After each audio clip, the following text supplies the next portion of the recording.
6/6/2026, কিন্তু আজকে তো 5 তারিখ, তাহলে এই মালটা 6 তারিখ। কে বলছেন?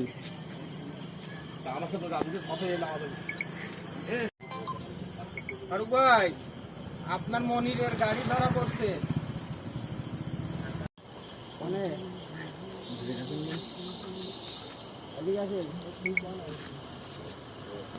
আর শক্ত খাবার উপযোগী কিনা এইটা এখন এর বিষয়। আর এই হচ্ছে মালের চালানটাই। এখানে চালান আছে 5 তারিখ, এখানে চালানটা আছে 5 তারিখে, আর মালের গায়ে লেখা আছে 6/6/2026।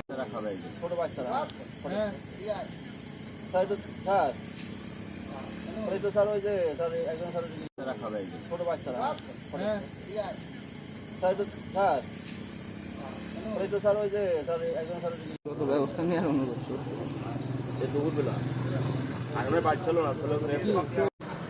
ভাই, এটা বের করেন।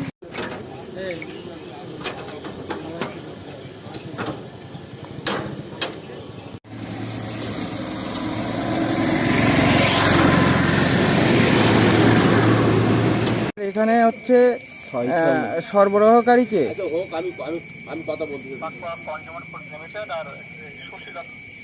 আচ্ছা, এখানে প্রস্তুত ও হচ্ছে মোড়কজাতকরণ দেখাইছেন বিসিক শিল্পনগরী রাজশাহী, সেটা ধামরাই থেকে হয় কিভাবে? আপনি বললেন না গাড়িটা ধামরাই থেকে লোড হয়েছে ফ্যাক্টরি থেকে।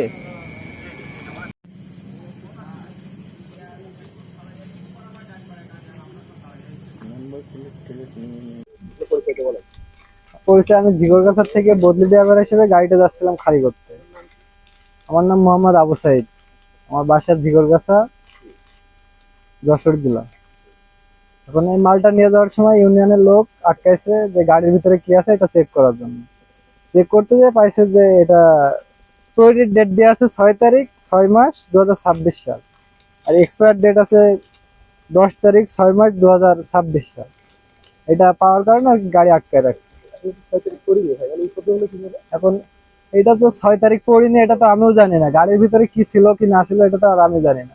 যিনি পার্মানেন্ট ড্রাইভার সে তুলে নিয়ে আসছে, আমি যাচ্ছিলাম আর কি গাড়িটা খালি করার জন্য। ট্রাকের ভিতরে যে শিশুদের খাদ্য ছিল, রুটি স্কুলে। জি।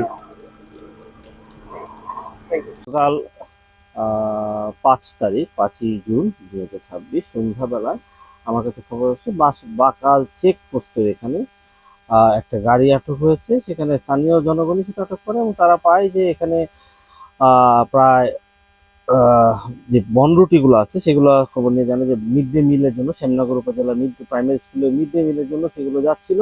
এবং সেখানে কালকে যেহেতু 5 তারিখ ছিল, আজকে 6 তারিখের অ্যাডভান্স ডেট উৎপাদনের তারিখ লিখে বনরুটি প্যাকেট ছিল। পরবর্তীতে আমরা ডিটেলস ইনভেস্টিগেশনে পাই সেখানে অ্যারাউন্ড 29,000, সংখ্যাটা একটু বেশি হবে, অ্যারাউন্ড 29,000 বনরুটির মতো প্যাকেট ছিল এবং সেগুলোর গায়ে 6/6 অর্থাৎ আজকের তারিখে অ্যাডভান্স ডেট প্যাকেট ছিল। তো এই পরে ঘটনাস্থলে আমি পুলিশকে ইনফর্ম করি, তারপর পুলিশ সেই ভ্যানটি আটক করে।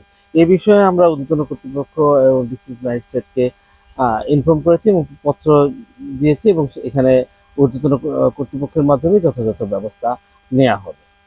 এটা কি প্রসেসে যাওয়া যাবে। আর যেহেতু এটা প্রাথমিক শিক্ষা অধিদপ্তর, তাদেরকেও আমরা যোগাযোগ রেখেছি তাদের সাথে, যদিও তারা বলেছে যে জিনিসটা তারা যে সাপ্লায়ার আছে এই দায়িত্বটা এখনো যেহেতু তারা গ্রহণ করেনি, দায়িত্বটা সাপ্লায়ারের মাধ্যমে আমরা পরবর্তীতেও তাদের সাথে এটা আইনগতভাবে আলোচনা করে